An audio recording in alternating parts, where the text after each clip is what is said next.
Hi, my name is John Bosworth. I'm a licensed mental health counselor in St. Petersburg, Florida. I'd like to speak a little bit about diagnosing adult attention deficit disorder.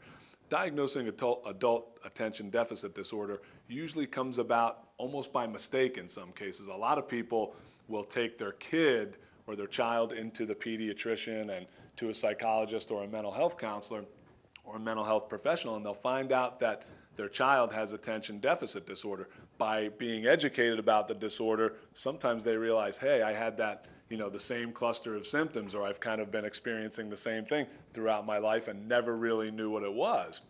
Now, sometimes that can be really important, and we can get a proper diagnosis of adult onset attention deficit disorder.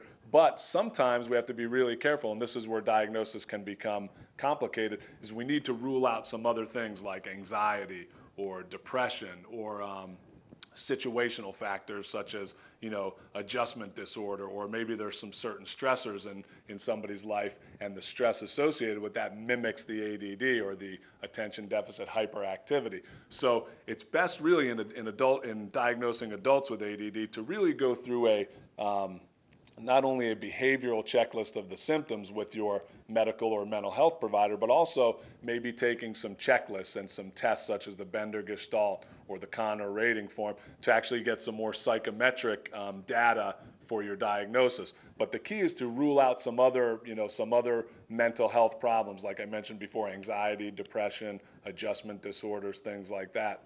And then finally, in conjunction with the mental health evaluation, I would also recommend that a medical exam be performed, because some nutritional deficits or some hormonal imbalances can also produce some of the same effects that we see in adult onset attention deficit disorders.